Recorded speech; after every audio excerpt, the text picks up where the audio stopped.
I'd like to call this general government meeting to order. If we could have the roll call, please.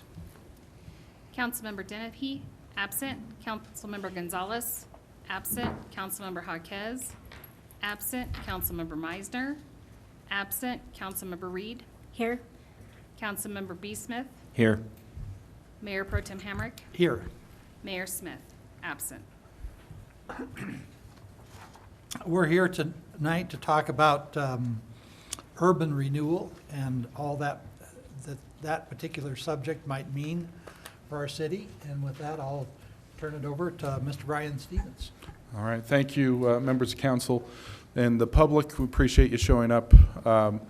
We are working on this urban renewal study and trying to figure out if urban renewal is right for the community. It is an additional tool that we can put in the development and redevelopment toolbox to help with, our, property owners and reinvestment into the community.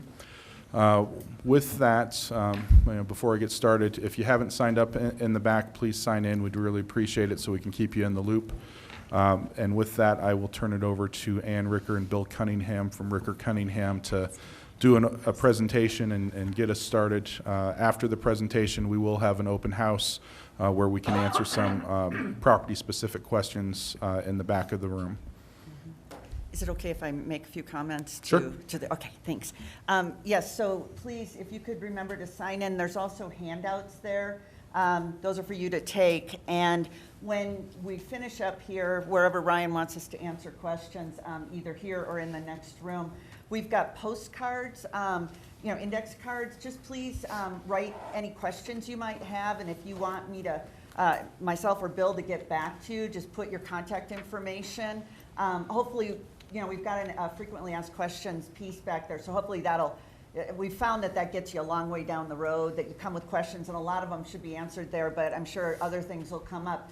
Feel free to speak to us directly, but if you have to leave, put it on the card. If you just don't want to talk about it and just have us follow up later, please feel free to do that. Also, there's a map right when you go in, and we've got little dots, and it's kind of color-coded, like if you're a resident. We're just asking you, take that blue dot and just show us, where your home is or near. And then we've got like commercial business, landowner, and I can't remember what the other one is, but investor or something. But that'll just kind of give us a sense of the mix of people that were here. I think that was the big thing. And then the only other thing we wanted to say was, Council, we had the opportunity to present to Council several months ago. This is the same presentation. We kind of call it Urban Renewal 101. And it's really for you all, and as a reminder, because this stuff is a learning curve, vertical learning curve, as we say. But the next time we come back, we'll be bringing more findings from our work, and also presenting that to Council, ultimately Planning Commission, and those will all be open meetings, and you'll all be encouraged, we'll be advertised and encouraged to attend. This is a very open process, right up and including when we have a public hearing, which we're hoping to have in March, when Council will consider adoption of the Urban Renewal Plan. So we'll go through this, and then I think Ryan's just going to kind of field however you want us to answer questions, okay? So let's see here. Okay, and everybody can see okay? Is everybody all right? Okay, good. So we're just going to go through a very general explanation of some of the milestones in an urban renewal planning process. One caveat we always say here, for people that are participating or following along in a process like this, and who have also followed along or participated in other community planning efforts, like maybe a downtown redevelopment plan or a comprehensive plan or a corridor plan, those are truly the essence of what we think of when we say plan. It's dealing with land uses, and your planning commission has a very prominent role usually in something like that. these documents are called urban renewal plans, but they're truly financing documents. They will reference your comprehensive plan. They will talk about your vision for this area in the context of your larger community, but it'll also talk about the necessity for funding that needs to be put in place to bring up whether it's public infrastructure or utilities or public spaces, or if private investors, private property owners want to reinvest in their properties, why, when you have some of these extraordinary conditions that we'll talk about, it makes it inequitable. It's hard, it's difficult to make the numbers work. And so, again, as we say, it's a plan and it's a planning process, but it's very much a financial process to understand kind of some of those inequities. Why are people investing or not investing in their property, and how can we partner with them to do that? We'll talk about the criteria for defining the area. Many times we get asked, well, how did they come up with this boundary? We worked with Ryan on this boundary, and the guidance that Ryan gave us was really informed by all the community plans that preceded this one and your direction and vision for the community. So we'll hit on some of those. If people want to ask us about more detailed, why did you do this and not this, we'll probably both answer together. We'll talk about what the boundary is, and again, the maps in the next room, there's several maps in it, they're all the same. It'll show you those boundaries, but we'll have them up here as well. We'll talk about what that term blight means.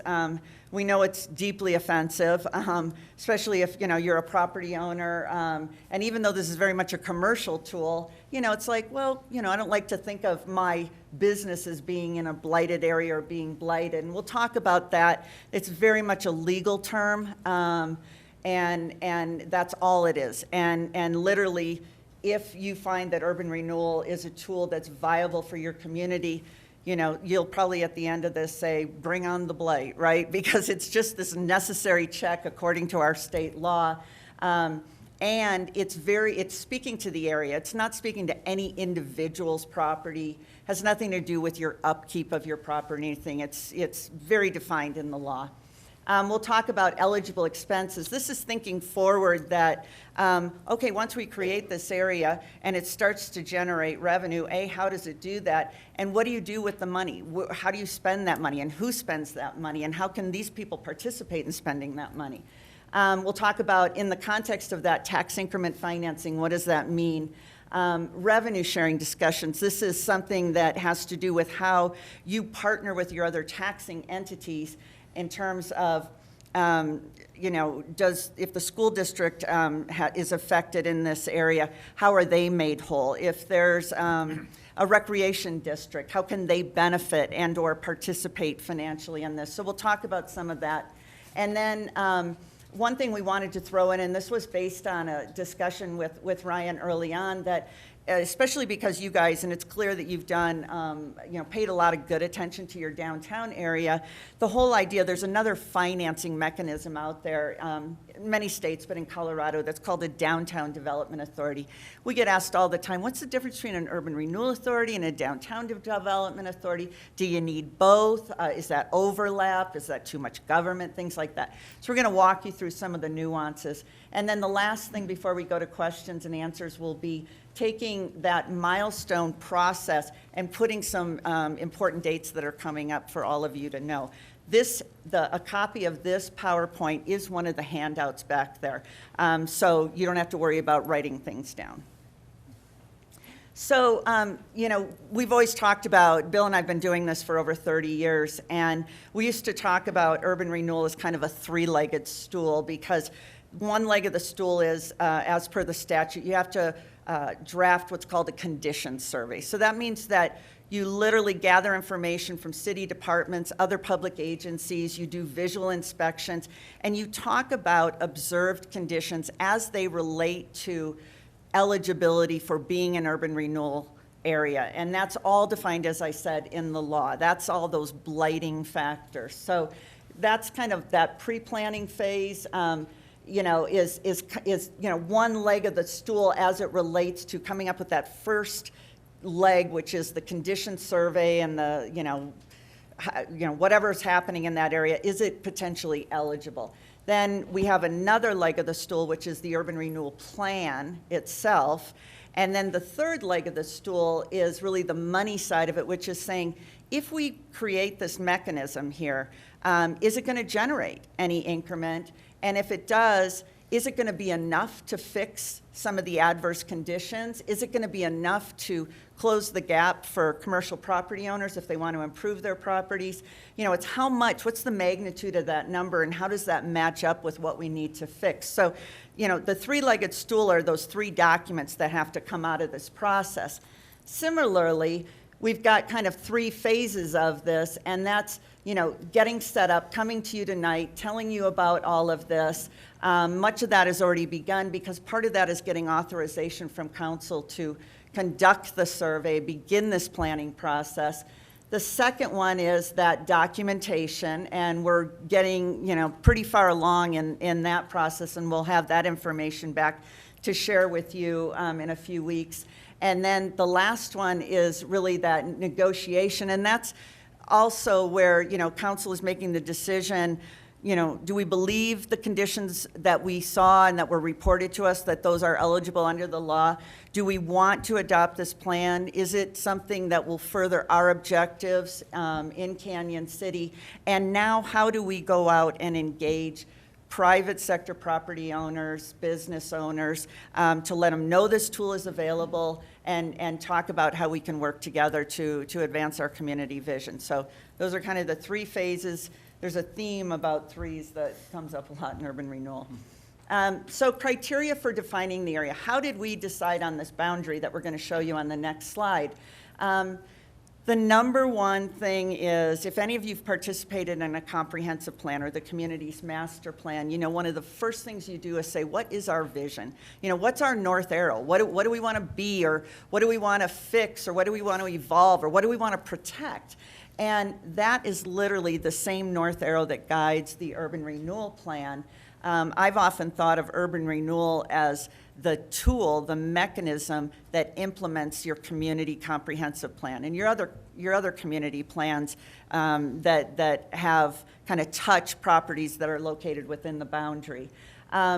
You pick areas that have factors that need to be fixed, right? If you're finding that investment is not happening in an area, or not the kind of investment you want, or the rate of investment that you want, such that, you know, that vision is out there but you're not achieving it, you know, this tool can help do that. It's not intended, you know, many times I think we've heard people say, oh, is that just another lining the developer's you know, pockets or something? Absolutely not. Urban renewal money, I always kind of think of it as a race, and if you were running a race and you were running a marathon and you had one more mile to go and you just petered out, you know, that last mile, that's what urban renewal resources are. They're the things that get you across that finish line for projects that are consistent with the community vision. They're good projects, but because of the expense and the time that goes in to deal with adverse conditions, they just can't get there on their own. And that's when the partnership's formed. You look for property ownership. I think it's very important to mention here. You know, I didn't do a show of hands. I don't know how many people represent a commercial property or a residential, but this always happens that, you know, many times more residents will come out at the beginning than commercial property owners because they have this innate fear that, oh my gosh, is something going to happen to my home? Is somebody going to change it? You know, is that going to deplete my values, you know, the value of my property? And we're here to tell you that urban renewal is first and foremost a commercial financing tool, okay? Now, does that mean you can't use it if you're doing something with, let's say, multifamily housing or senior housing or affordable housing? Yes, absolutely. But this isn't a tool that really works. I can't even picture how other than in the public infrastructure. It's not intended for homeowners to come in. It's not like a mortgage assistance. This is about getting commercial properties, public spaces that the public benefits from, improved and advanced. Okay, so that's the first thing. And when you see the map, you'll see that the city went to great lengths to draw around the residential neighborhoods. Again, in the spirit of what this is intended, which is commercial. You want to look for areas where there's a presence of imminent property investment or reinvestment. And what that means is that, and I can tell you, Bill and I've worked on over 120 urban renewal plans in Colorado. We've worked for 80% of all the urban renewal authorities in the state. And many of them put it in place almost like an economic development tool to say, we want to have this in place if the investment comes and they find they can't close that gap. We don't want to have to wait, 6 months or whatever to go through this process. If the conditions are there, let's put it in place so we can work with them right away, and there's no time delay. So that's important. But I'll tell you that there have been times when cities have done that, and it's been 2 or 3 years before the first investment project came in, and that's okay, because again, they were preemptively doing that.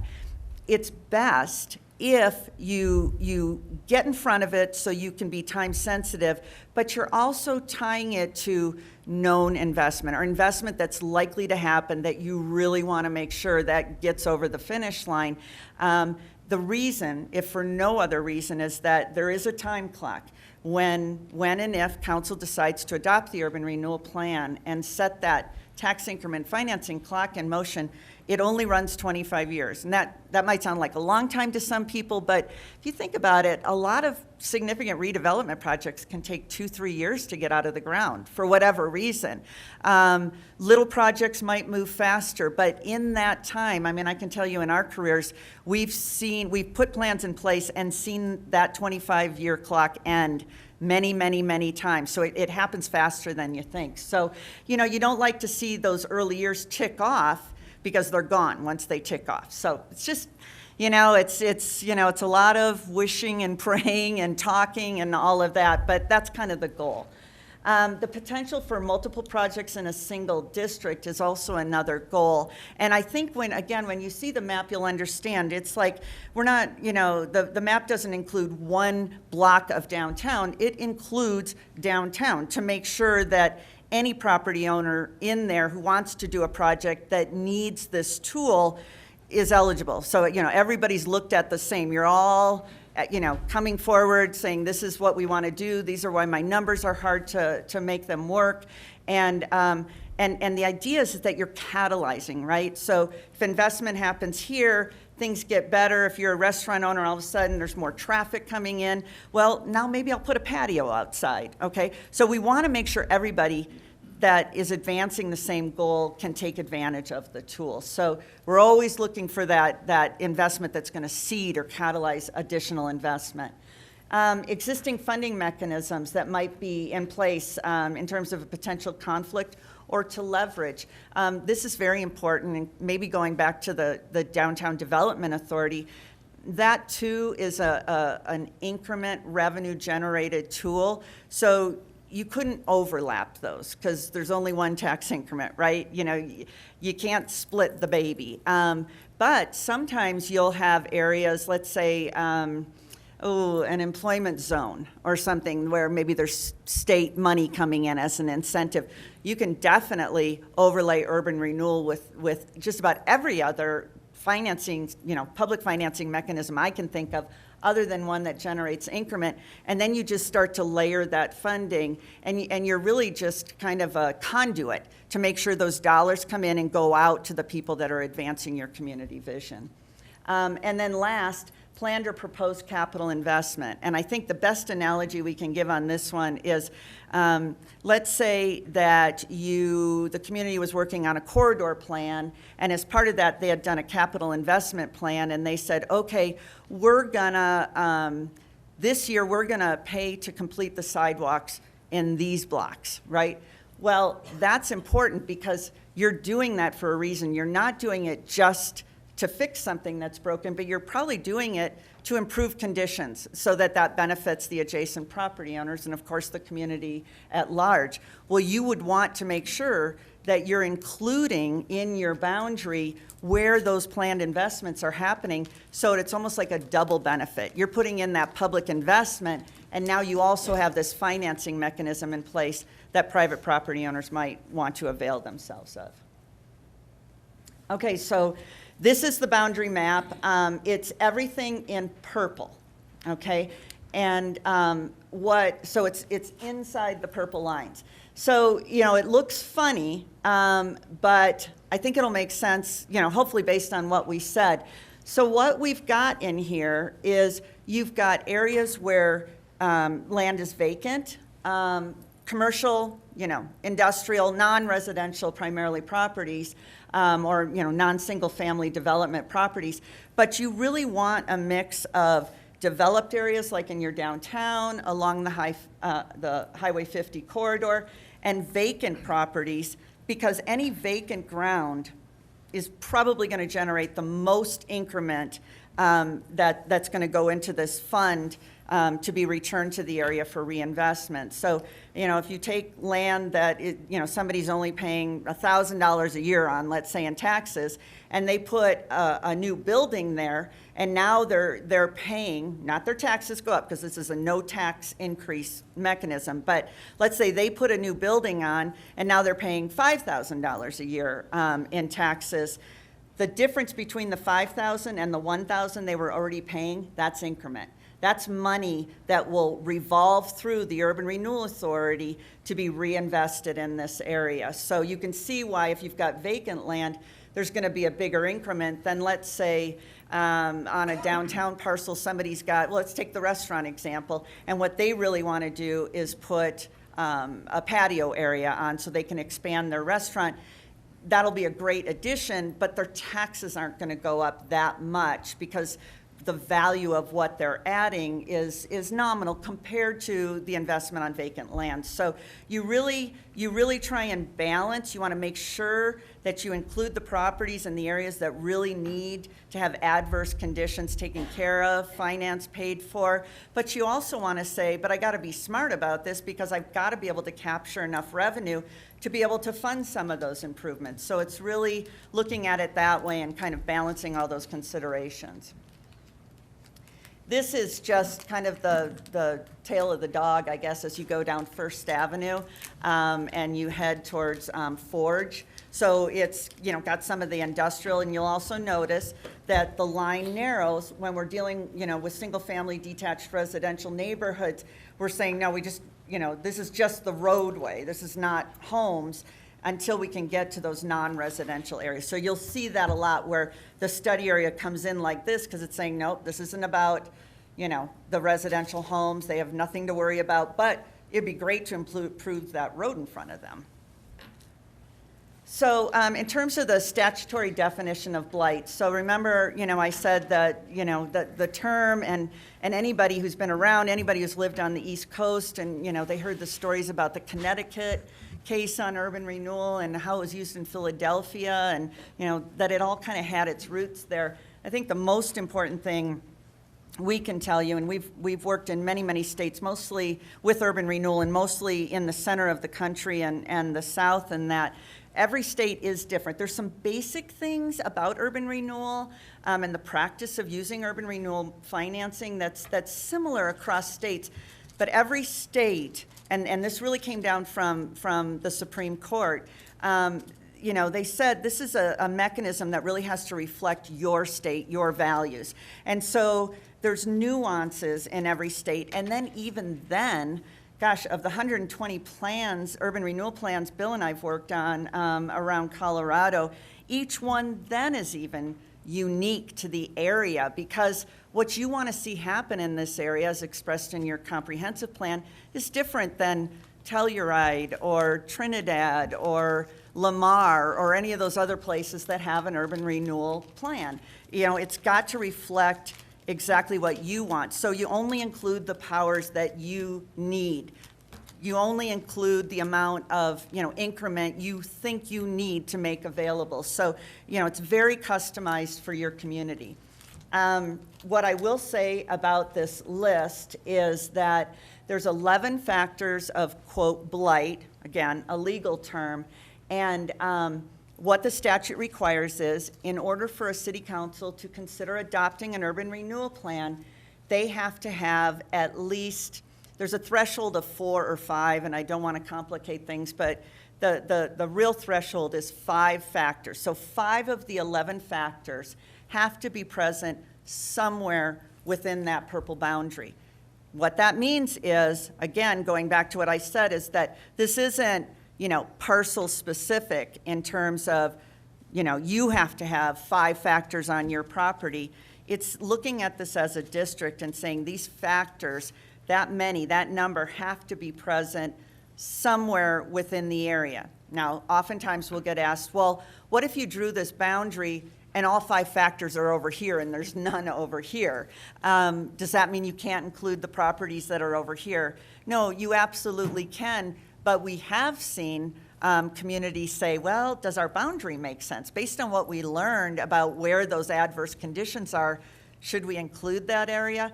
And sometimes communities will, because they'll say, well, maybe nothing needs to happen for this length of our study area, but down here, we need a new gateway treatment. We need a new sign that welcomes people, that tells them where downtown is or whatever.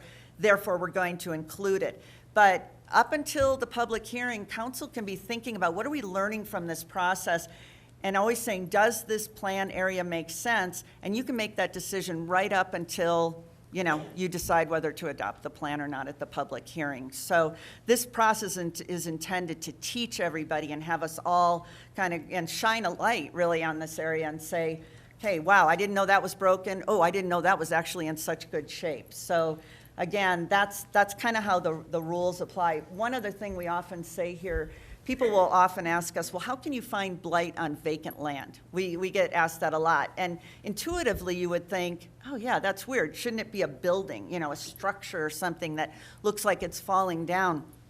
If you look at the factors of blight that are there, I think it's 7 of the 11 have nothing to do with whether there's a structure or not, but it makes sense. So what happened in Colorado Springs, if you're familiar with Gold Hill Mesa, right off of Highway 24, it was an old gold mining site, one of the originals actually in the United States. And once that stopped for decades, it sat empty. All kinds of developers came through. Well, first they tried to mine gold again. Then they tried to do other things. Then they tried to do development, but there was contamination from the mining and all of that. It went on for decades like this, and then a number of years ago, urban renewal, the city created an urban renewal plan that included that area, and they were finally able then to make those numbers work, and they've got a green building, very environmentally conscious neighborhood that was built, new school facilities, new commercial development. See, it helped close that gap. Well, when we started, we just had vacant land, but trust me, every one of those 7 factors that deals with an adverse condition related to land and no buildings applied in that area. So that's kind of how that can happen. In terms of eligible expenses, I know these are small numbers, but it's more the example we wanted to provide here. Let's say that council decides to adopt the urban renewal plan, and a couple weeks later, a month later or something, a property owner within the area says, I've been working on this project, and I'm ready to go because I think if the council, if Urban Renewal Authority can work with me, I think I can now make my numbers work. I can get the rest of my financing and that. What that property owner needs to do, and this is all beyond adoption of the plan, is they'll come in and they'll make their case to you. They'll show you their numbers, and you'll have people helping and advising you and saying, this is why I can't make my numbers work. And it can be things like, I'm going to do the first senior housing project. Nobody's ever built one, and our community desperately needs one. But because there's not one here, people might be, well, are you sure there's demand and things like that? So sometimes when there's that uncertainty in the market, sometimes banks charge more, sometimes absorption, is slower. Those things cost money to a developer. So what happens is they come in and they show you those things in addition to, and this is important, the cost that they are having to pay to do improvements that, were they to do that anywhere else outside the area, would be lower. Now this, interestingly, I just realized, this sheet here, oh, that was Golden Cycle, I'm sorry. We have a very similar slide to this about Gold Hill Mesa, but what's important here is what it's showing is that if that per land square foot, that cost, what this developer was able to show is that I want to put this cyclery, I want to put this bike store here. I want to go in this old building, and you know, the land prices are higher because I'm going in a downtown area. I'm not going in a remote greenfield area where the land is cheaper, but I've got asbestos in the building. You know, your downtown development codes want me to have brick on the outside. You know, I'm going to be at capacity with your water system in terms of fire flow and that. I'm going to have to sprinkler it, you know, all these things. Those are all things that contribute to making that gap, making that project not financially feasible. So, you know, what you need to say to yourself is, okay, you know, we're not here to pay for all of his development costs. Absolutely not. It's just saying that if the playing field was level, if those adverse conditions didn't exist, then, you know, this is the amount more he's having to pay, and this is why it's not happening. And that's why communities that encourage infill and downtown redevelopment but tend to see development go to the edges and on the vacant land, you know, where I always say it's cheaper and easier. When they start to see that happen, kind of the silly putty on the edge, it's because there wasn't a tool in place to encourage people to come back to that core, to the center, to existing property that just needs improving or redeveloping or retrofitting or something like that. It will naturally go that way because it's cheaper and easier and they can make the numbers work. This is intended to kind of balance that out. This is how, you know, the TIF is calculated, tax increment financing. And another thing it's important to mention here is that there's many types of taxes that are paid that potentially could be considered increments. So we were talking about this before. Let's say somebody came in and wanted to do a new hotel project.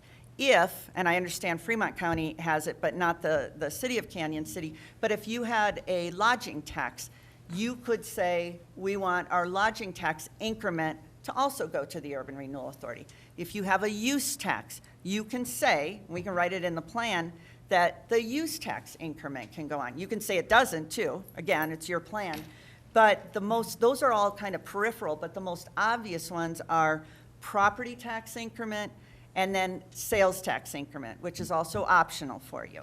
And so what that illustration shows you is that we all know that every other year the assessor goes out, values our property, and we get a tax bill in the spring, right? Every other year. So the steps, the red steps that you're looking at are reflecting, you know, I always say, other than in 2010, they're reflecting what is a pretty typical increase, right? Goes out, you pay a little more, there's appreciation. So that's what we call your natural increase. That's whether you had urban renewal or not. Now, if you create an urban renewal area, and let's say at base year being when and if you decide to adopt the plan, after that, that hotel came in, and that restaurant put a patio area on, and a vacant tract of land on the edge of town gets a new commercial store, you know, all these kinds of things. All those new revenues that are being paid, just attributed to that new investment, that's the green line. And so the increment is the difference, like I said, the 5,000 to 1,000, that's the difference between the green line and the red line. So that red line, as a city, for instance, if you were getting, you know, 100,000 there and the every other year assessment came out and you get to the first red dot there, and now, let's say no investments happen, new investments happen, but all of a sudden now it's worth a little more, right? So there's a little bit more money. That all stays with the city and any other taxing entities, you know, whether it's rec districts or whatever, library districts, all that. Any increase, natural increase, always will go back to those taxing entities. It's only the amount of money that has come in after adoption of the plan that's attributed to new investment, new reinvestment. That's the amount of your increment. Revenue sharing, and we only have a couple more slides. Revenue sharing, so, you know, we kind of alluded to it just then in that last discussion. This was one from Leadville. But what's happening in this process, and this is really because of a legislative change that happened in 2015 and took place in January 2016. It's called House Bill 1348. And what that said was, while previously urban renewal authorities were comprised of either city council sitting as your Urban Renewal Authority board, or council and mayor appointing members of an urban renewal authority. House Bill 1348 said, we think that authority board should be supplemented with some representatives of other taxing entities in this area. And so what the law did is it said if there's going to be any residential in this area or affected by it, there needs to be somebody from the school board. Because it's in a county, there needs to be somebody from the county. And then it said, but we have these other, we've got, sometimes we have sewer districts, water districts, like I said, library, rec, there are all these other things, those little mills, if you look at your, that are going different places as you look at your tax bill. And they said for all those other ones, they need to pick a representative. We don't care who it is. So what happens is, and this is what you guys will go through, when you create your Urban Renewal Authority board, and it's my understanding you've said that council will sit, is that there will be 3 other people, representatives, county, school district, and 1 other. And you will just say, we're creating this authority, and it's up to them then to appoint their people and bring them to you, and they'll just work with you. We're huge fans of this. We know it kind of put everybody, it changed, it was a paradigm shift for them, but we like that because this is intended to help everybody. This is intended to hurt one person because in the long run, that won't help anybody. So we've liked it. We've had pretty good success with it. So in the spirit of all of that, that House Bill 1348 also said, in addition to having those representatives, while you guys were always out doing that third leg of the stool, which is quantifying that tax increment financing, the potential revenue that could be generated from this area, we want you to have real discussions with those taxing entities and talk through with them, do they see this as all upside for them? Are they concerned about something? Do they want to hold back a certain couple of mills? They want to participate, they want to throw all their mills in, but maybe hold back one for, unforeseen administrative cost increases or things like that. That negotiation happens all before the plan comes to you for adoption. So you can understand and ask the question, was this district okay? Did they get what they needed? Was this district okay? So again, they just formalized a process that was already happening. And then second to last slide. So these are some of the nuances between urban renewal areas, districts, and downtown development districts. We just picked these 5 major categories to explain the difference. An urban renewal area can be created by a council, a city council, or a governing board anywhere within your municipal boundaries, okay? As long as those 5 factors of blight are present, right? So as long as it's eligible. A downtown development area can only be within a central business district of a community and not any further and not bigger. Now, what I've seen happen a couple times is a couple of communities, this was years ago, Castle Rock is one, they said, well, I don't know about urban renewal. The only thing really kind of on the horizon for us is redeveloping our downtown. So they said, let's just do a downtown development authority. They had other criteria for doing that, but that was really the focus. And then what happened was about 6 years in, all of a sudden these other projects throughout the community kind of bubbled up and they weren't able to make their numbers work. It was a business park for one of them. One was a physical park, all kinds of different things. And they're like, oh, but we can't use that tool outside of downtown. So they did it because in their minds they were like, oh, we're gonna just keep this really small and not onerous and we don't want all kinds of layers and all that. Well, then they ended up saying, well, I think we need the urban renewal area too. And so then they ended up with both. So in their minds, they were doing the Downtown Development Authority to keep government small, even though this is quasi-government, kind of an adjunct of the city. And they ended up with both of them. But, there are instances where a downtown development authority makes sense. I think one of the number examples is there are over 50 urban renewal authorities in the state of Colorado, probably closer to 55 or so. And last check, there were like 11 downtown development authorities, just for order of magnitude. Resources, What can you use the resources for? Really the only difference between a DDA and a URA is that a DDA, a Downtown Development Authority, can also use their resources to market the area. And that's when you see business improvement districts sometimes come in too.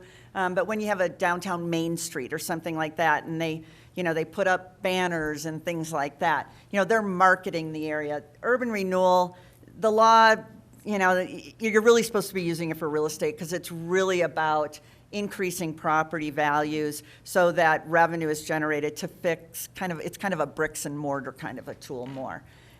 In terms of, as I just mentioned, they're both quasi-municipal corporations, which is just a legal term that means they're just a separate revenue collecting district with a very specific purpose, where resources are used in an area within boundaries that are defined. So they're pretty similar that way.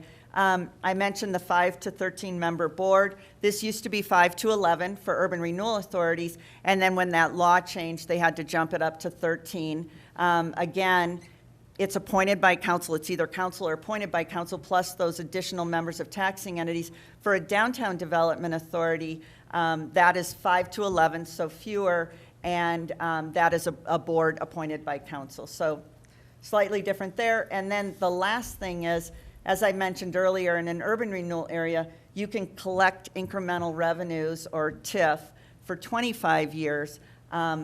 But very, very important, because council can create an urban renewal authority, it doesn't go to a vote of the people. The reason is you aren't increasing taxes. This is not a new mill or anything, and that's why council can create an urban renewal area.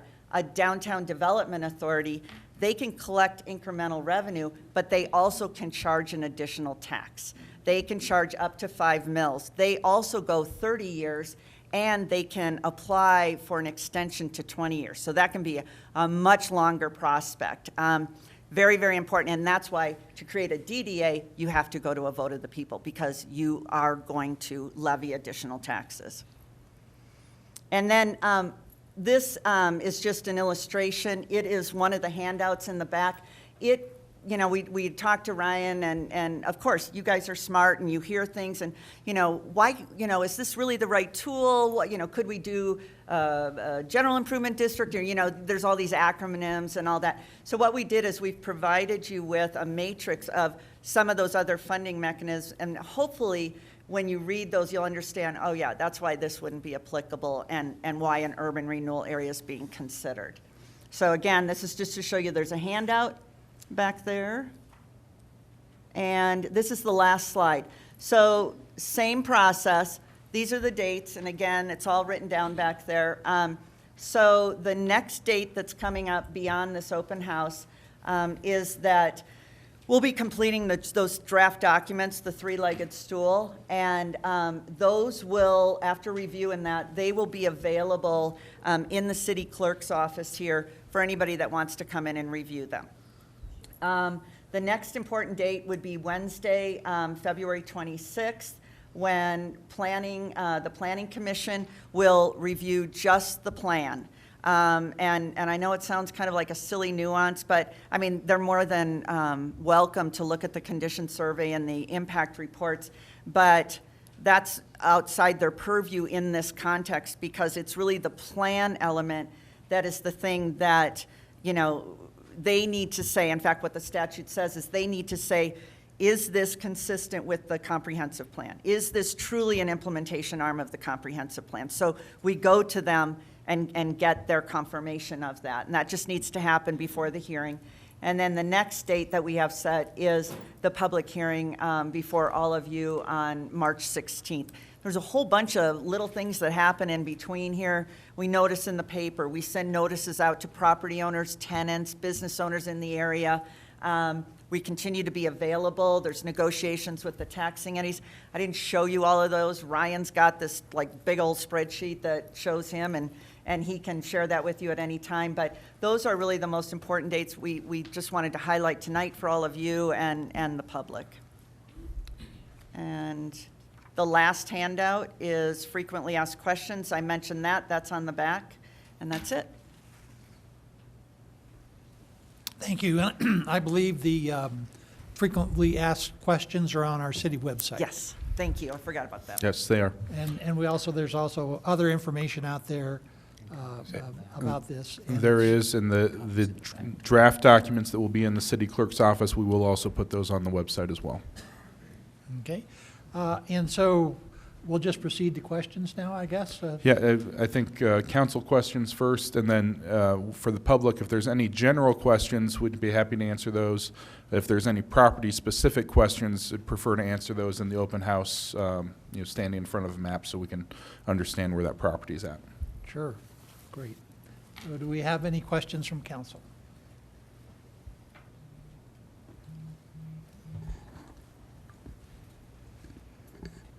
Even though my little window up here says John Hamrick, I know who is asking the question. So, Madam Mayor, please proceed. I have a question. When we were studying the Downtown Development Authority for Canyon City, I was able to speak to a number of communities, and this was during the time when the economy was not doing very well, and a lot of the communities were not getting any TIF. They weren't making any money above the base rate of the assessment value. Is that part of your study as far as anticipating what kind of revenue can come in and Yeah, the proposed that's a great question. I'm guessing then it was between 2008 and 2012, and probably for a hangover period of a couple years after that. Yeah, and we remember that time as well. And I think the best way, and this proves that the tool's being used right, is remember how we said that TIF is supposed, we always say it's supposed to be the last money in the door, not the first money in, right? We don't want people that want to do a project, like some of the ones we mentioned, to come to the Urban Renewal Authority and say, I'd really like to do a new office building. Can you help me with my financing? No, you go to the bank first, or other sources, primary, traditional sources. If you need us to close the gap, we're the last money in. And the reason nothing was happening was nobody could get traditional financing. And the first projects out were really multifamily in more larger communities and that. So that all makes perfect sense. There will be periods. I mean, we're real estate economists, and I promise you there will be a lull in the 25 years should you guys go forward with this. I mean, there just will. And we will, it's hard to pinpoint exactly when that'll happen, but we will look at this 25-year period like we would as economists and say it's likely going to happen somewhere in there. But we look at it as a whole, and the protection, and I guess why, we'll tell you we'll answer any questions you say, well, what's the downside of this tool? It's not like we're trying to sell it, but I think because we work for cities, what we like about this tool for cities is that you can't pledge anything that you don't get. So let's say, even worst case scenario, you enter into a revenue sharing agreement with somebody to close that gap, and let's say a year in, it fails. Whatever, they bad contractors or they mismanaged their funds or whatever.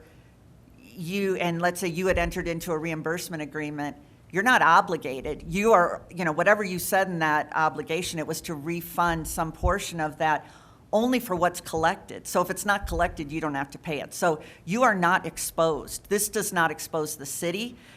In fact, urban renewal authorities have separate bond ratings from cities. So this truly is, an adjunct arm. And so we can say that it'll happen, but in terms of, there's no fear. You won't be extended out there and obligated, even as an authority board, in any way. The projects that'll go forward will be, again, you share based on if you agree to with what's generated from that project. So, And as part of the those documents that we generate for you, as part of the impact reports that you have to give to your other taxing entity partners, we'll have to estimate what we believe, or what we can estimate that 25-year increment could be. That's why it's so important to have, a handle on what projects might be, bubbling to the surface or maybe imminent within the next 2 to 3 years. We'll incorporate those into our forecasts. Mm-hmm. So you will have some idea, what could be the TIF generated within this area over the next 25 years. So it's only, the money is only given on a reimbursement basis? So thank you for that. That's another excellent question. So it can happen two ways. One is on a reimbursement basis, on a project-by-project basis. And keep in mind, you know, for every project that comes in that needs some assistance, there might be 10 more that never come in. You know, just because this is available doesn't mean everybody's going to come rushing and saying that they need help. So it just doesn't happen that way. So those other ones that are investing and don't necessarily need help, that increment's just being generated within the area, okay? So, I'm sorry, you just asked, what was it that was? If it could only be reimbursement, you said there's Perfect. two ways. Second way is an urban, and this speaks to the bond rating, an urban renewal authority can issue bonds. And again, separate and apart from a city, but that, you know, that, and we've worked on several bond issuances, but that only happens when there's a project of a certain size. I mean, I used to say like $6 million at least, and that's just a very, you know, that's throwing, you know, mud at the wall. But I mean, magnitude-wise, I think that that's still an accurate number. And the reason is that those bond issuances are so incredibly vetted that we usually say if you do a bond issuance, you'll probably net about 65% of the true money that comes in, because the other 35% is spent on bond underwriters, bond attorneys, you know, and then selling it out on the there's literally an urban renewal bond market, so there's a very specific investment audience for that.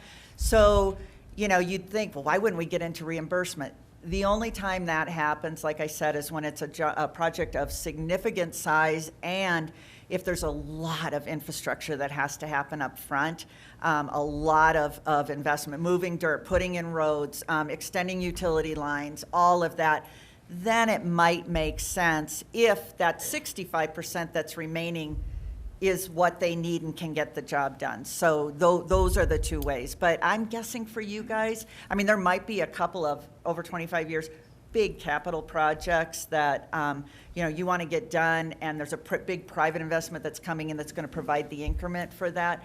That's absolutely very possible, but I think 85% of what you do will be those reimbursement agreements. Okay. Thank you. Mr. Stevens? Yeah, I just, you know, I want to preface that, you know, we've been looking at urban renewal. We know that we have a lot of projects on the horizon that could fit into these types of projects. You know, as part of this process, we sent out postcards, and I think a lot of people in the audience probably got those postcards. We reached out to them and made sure they knew that this meeting was happening. But through that process, you know, we received a letter of support from the Pharisee Boys Ford. You know, they're looking at a project of their own, and I just want to read a little bit of this letter here. You know, we purchased the Ford dealership in Canyon City in 2017. It's now become evident that to properly support the growing business and the Ford brand in this community, we should seriously consider investing in a new facility. As most people in our situation find, the costs associated with this sort of undertaking can be significant, and in our case, it is considerably higher than initially expected. We believe that if tax increment financing were available to us to address various improvements related to our property, we'd be able to make the decision more quickly and confidently than if we were to bear the entire cost of these improvements on our own.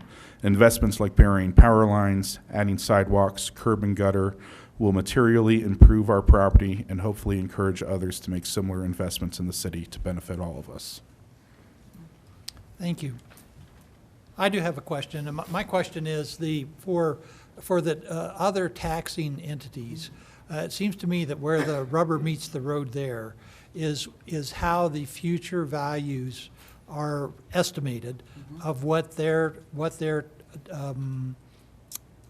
return, if you want to call it that, what their share of the property tax will be. And so, would you speak a little bit about that, please? Yeah.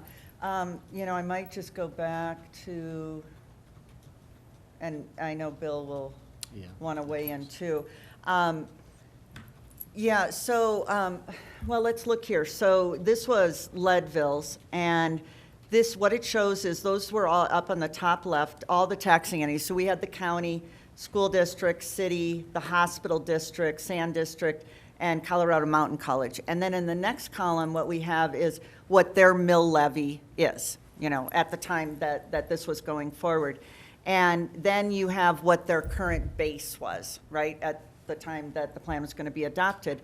And then what we do is, and Bill mentioned this, we're going to work with Ryan in terms of when we create the impact reports to say, what are the projects that at least we know and or kind of can conceive of in this period of time, knowing that there will be others, right, that come after that.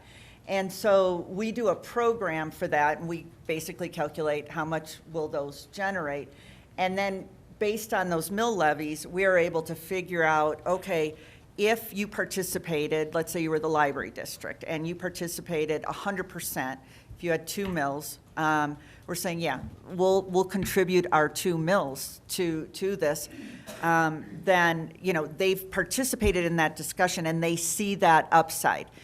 The thing to remember, and this is super important, and again, everybody will protect themselves. Everybody will say, but what you have to remember is they also know, let's say the last 10 years, they know that things have not happened, or maybe some have, but other things have not happened. So that means there's an extraordinary expense, right? It hasn't been feasible financially. So they're saying we could get a little bit of the same thing we're always getting and nothing new because investment's not happening because they can't close the books, they can't close the deal on this. Or we can willingly participate in this, and our little bit is really not gonna hurt us, and we believe, and it's a much easier discussion, especially when you have projects kind of looming that you can say, oh, you're gonna make, then again, that much more. And this is how. At the end of 25 years, if you've got this much new development, and all of a sudden this is your new base with all that new investment, that all starts throwing off to the taxing entities forever, right? The other thing is the boundary is the boundary. And I think, again, I don't want to use I hate to use a Denver example and it's a big one, but it's a relevant analogy. So one of the first regional malls in the state of Colorado was in Lakewood, and that's where the Belmar, you've probably heard about the Belmar project, and that's a mixed-use residential, retail, and all of that. Well, what's important is the northern boundary of that urban renewal area was Alameda. So here's the mall, here's Alameda. Well, you know what happens across the street from a mall? There's always all those other little retailers, the haircut place and, the other restaurants and all of that. And they're always just right across the street from the mall. Well, because the line was Alameda, all those new businesses that came in and properties that redeveloped, that was all upside. That all went to the city and all the other taxing entities. It's only their percent within the boundary that would go back to the urban renewal area to be reinvested. But everything around it, and even things that will be catalyzed beyond just across the street because of the investment that happens there, that's all upside. So 99.9% of the time, even that little contribution, and it varies depending on their mill levy, is more than made up by the investment that's catalyzed. And the people that can look, again, you just look at your previous 10-year history and say, oh my God, nothing has happened. And if this is the thing that even puts 5 projects across the line, that's all upside. And then it's really upside at the end of the 25 years. So it's a great question, an appropriate question, because council is in a very strong position with urban renewal because it can only happen in cities. But be assured that those negotiations, they will come informed, they will come educated, and it's all open book. We share, these are the projects we know, these are our calculations, do you agree with them? This is what we think the timing is, this would be the impact to you. And, are you good with that, being a partner in this, or do you need to hold some back? And they get to say. And until you finish those negotiations, so it's a good process that way. One other thing that's really awesome is, or can be awesome, is, I think of, there's another example up near Boulder, and there was a big business park being built, and what happened was, that was the, I don't know if it was a Westin or it was one of these big hotels, right? And when they created the urban renewal area and this new development came in and this hotel went in, it was like 12 stories or something like that. And they realized, and there was a fire district, and they realized none of the fire engines could put out a fire on a 12-story building because they didn't really have anything that tall. TIF was used to buy them a new fire truck. That makes sense because they needed that fire protection. They needed the truck. Urban Renewal didn't want to create something that was a hazard, didn't want it to be a problem for the fire district. So they got a fire engine out of, so you have latitude. I mean, you can use urban renewal to finish parks. You can use it for school facilities. In Colorado Springs, the Gold Hill Mesa, the urban renewal area was like this. And because they wanted a lot of fiber optics coming into that neighborhood because of, the character of what they were trying to do there, well, they realized the school district was just outside the area, but down here, and they're like, it'd be nothing to run those lines down. So that school now has more, Wi-Fi power than any other school in the district. So that's what this should be. This should be creative, people pooling, deciding together, and not just spending the money on things that get fixed, but leveraging that money, you spend $1 and you get $3, that's the goal, is keeping enough money in play with private property owners to generate more money, but always going back to fix those things that provide a public benefit.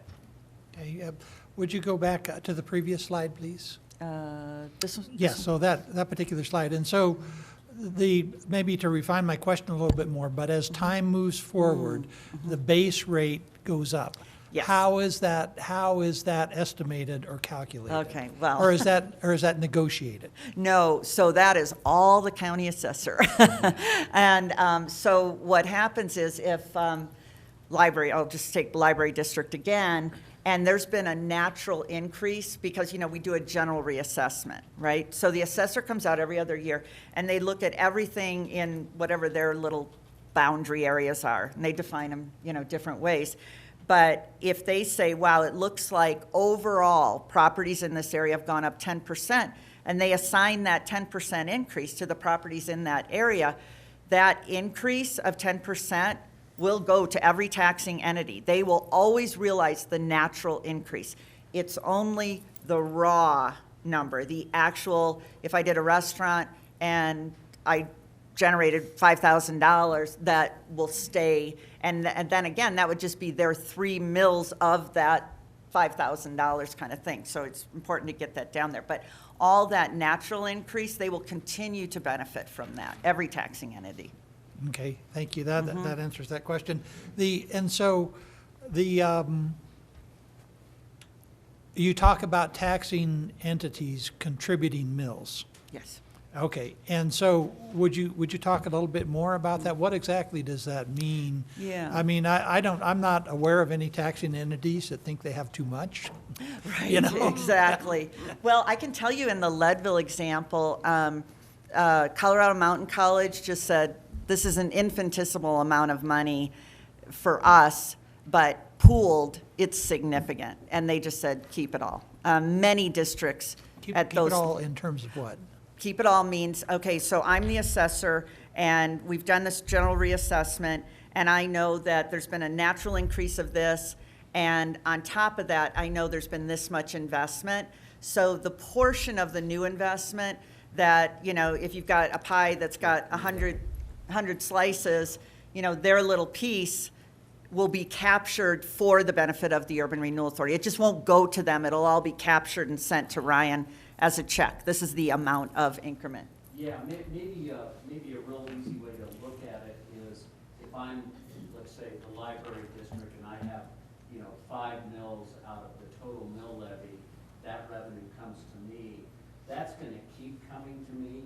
I'm going to get all of this, the natural base, but everything above this from new investment, my mill levy that's attached to this goes to the Urban Renewal Authority. So think of that between green and red, like a pie.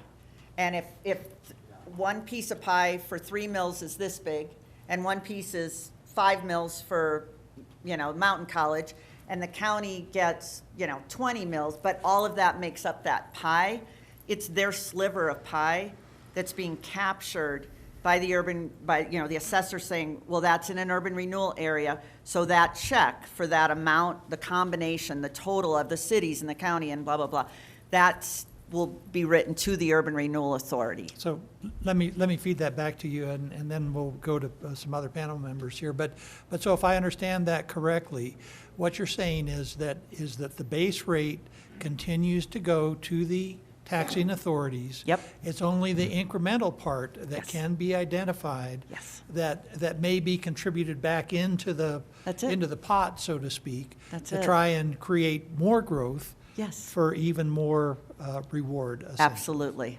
absolutely. And the difference between this red and the green, that's where you're negotiating with the different taxing Yeah. districts. You know, the school district is probably not a good example because they get. They're made whole. State funding that kind of backfills their, you know, the revenue that they might lose here. But for the other districts, yeah, this is where, you know, if I'm a district that says this natural increase is not gonna be enough to cover my expenses associated with whatever might happen in these urban renewal areas, that's where that negotiation is. Can I keep half of that? Can I keep a third of that? And those are pretty common negotiations. I think a really good one that might resonate with people in Leadville, we went to the hospital district board, and they literally looked at the development that the city thought was coming online and was going to need this money. And it was a large master plan area, primarily residential, but there was a lot of environmental contamination. It was an old rail yard site, all of that. So we went to the hospital district and explained, to the board and explained the whole thing. And they said, well, what's the development plan for that property? And we showed them, and they said, well, based on that program and the profile of the residents that would likely move in there, we think that that's going to generate demand for 3 additional hospital rooms a year. That costs us X. Therefore, we need to keep 25% of our mill levies to cover that cost. Done deal. That was it. And that's how it should work. And that was all part of that, originally urban renewal, just the base year was this. So those taxing districts didn't get any natural increase, and they truly, you could make an argument for each of those districts that they were losing money because over time they were getting the same amount, but their expenses were increasing. Yeah. So at least this, this was an effort on the legislature to say, let's make this fair and allow them to continue to, continue to get an increase. And everything outside the area is all upside. Yeah. Thank you. Madam Mayor? Actually, I think I'll defer my time, in the interest of time, that we can open it up to the audience. Sure. No questions. Sure. So if anyone has any questions in general, not about specific properties, you're welcome to come up to the microphones.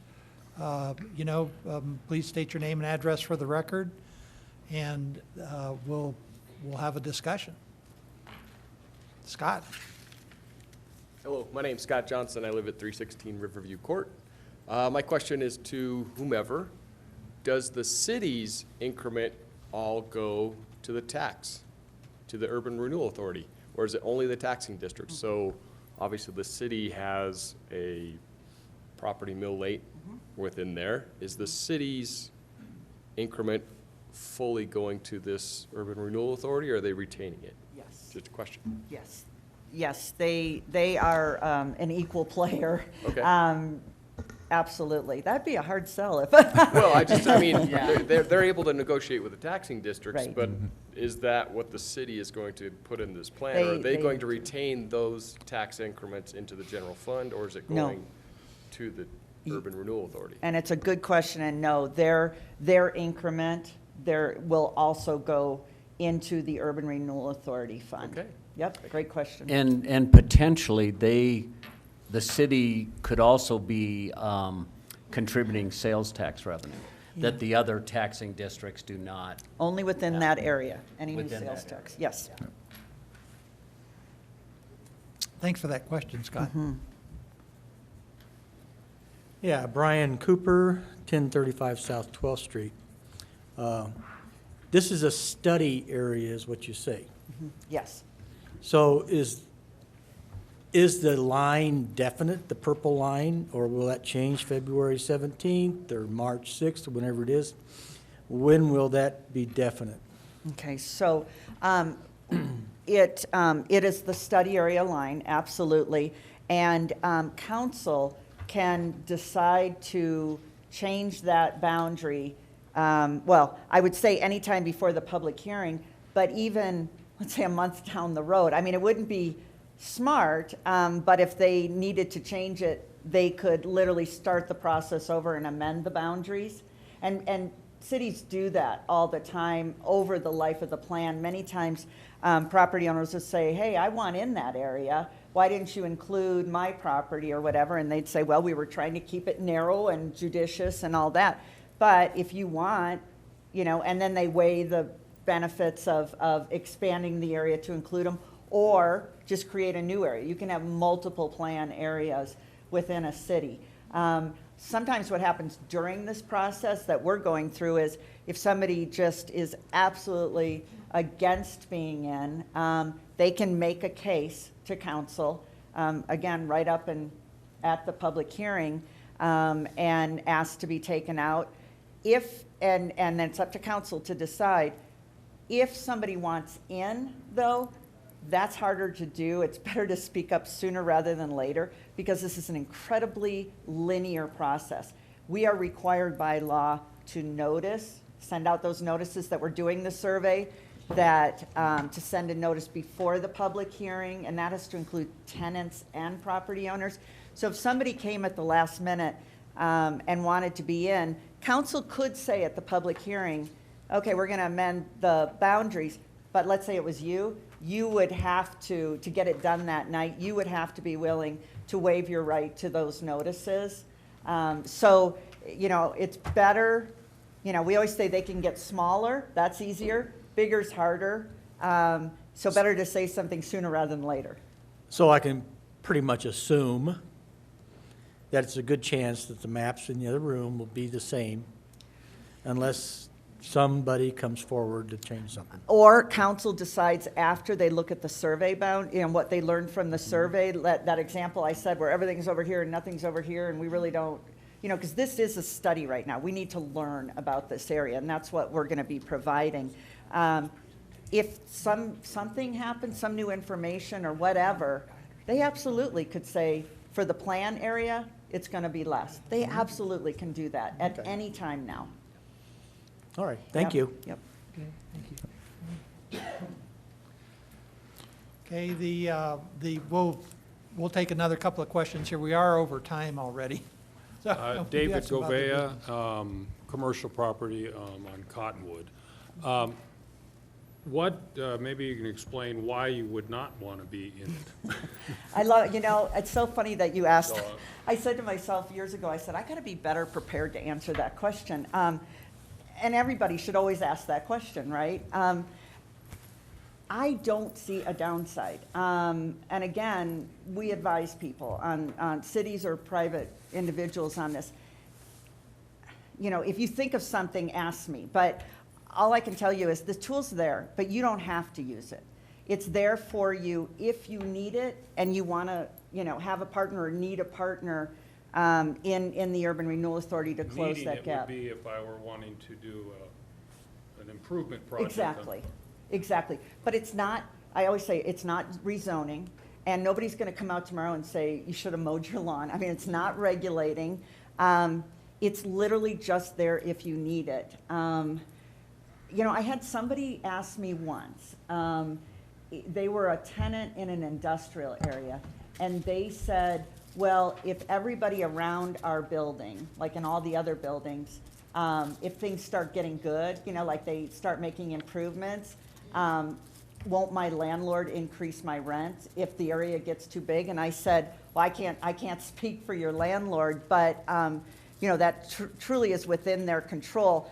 I think the idea, though, is that if things got so good that he wanted to do that, I mean, you know, that should have been, things would be going well for him too. So he might be paying more taxes, but the idea is that his business is probably doing better too, you know, because so, you know, again, that's the one time when I thought, you know, that's really not the fault of urban renewal, because it's totally up to the landlord what he charges. Now, you know, whether they decided to do that or not. So as a tenant, could that be a byproduct? But I thought, but then the counter argument is, so is that an argument to keep things bad?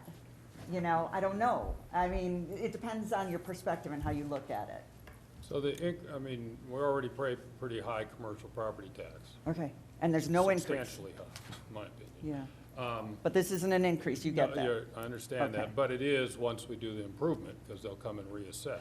But they're gonna do that anyway. But Yeah, again, I then mean, the but- argue is don't do anything and yeah. keep them where they are. Yeah. So, hopefully, you know, one other, you know, because there's a lot of dimensions to this. The other thing is, let's say that the Urban Renewal Authority, hypothetically, the sidewalks, the roads, the infrastructure, whatever, in front of your business, needed fixing, and, you know, fall comes around, they do their budget, they decide where to spend money.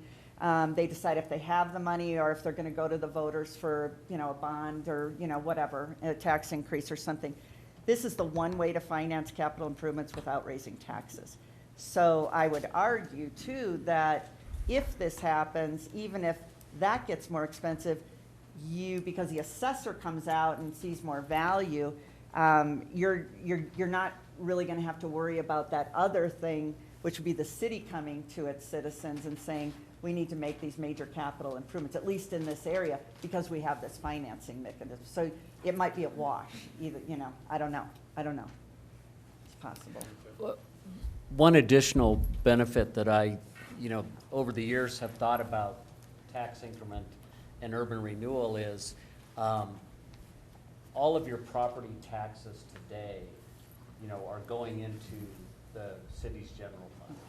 And they're getting spent, you know, throughout the community wherever they're needed the most. What urban renewal does is it focuses, it takes the property tax that you're generating, you know, within the area and funnels it back into the area. So in that way, you know, in my mind, it's a more democratic way to say, okay, I want my tax dollars to improve Yeah. my neighborhood or my area, my commercial district, and this is a way to do that. It's a mechanism to set that up. But only if private property Only if owners reinvest in Private that area. properties, yes, Yeah. exactly. Only if you generate the TIF that's necessary. Yeah, because, you know, again, if they do this and let's say it was 2 years out before the first projects came forward and we're generating new investment, you know, paying taxes on what they're constructing, the bank account for the authority is still this. I mean, it's still a robin's egg. It completely relies on private property owners to decide of their own fruition, do I want to reinvest in my property or do I want to develop my property? You're not making them, you can't make them, that's not what it's about. So it really is just, yeah, I've always often thought of it as almost a reward for investment. Because you know, then you know things are going to get fixed and your investment in your property is being protected because more money's coming in to make sure that area stays good. Okay, thank you. Chief Del Vecchio, do you have a question? Can I squeeze in one question? Is this a fire person? Yes. Oh, here he comes. I actually have lots of questions I'm for you, just but I have one. Yeah. My name's Dave Del Vecchio. I'm the fire chief with the Canyon City Area Fire Protection District. Hi, So we cover the city of Canyon City and some of the county area. right. So it just so happens that we had just gotten our bulletin from the Special District Association, and the first topic that they had in there was urban renewal authorities. So from what I've known on urban renewal authorities, and this slide is actually the question I had Oh, good.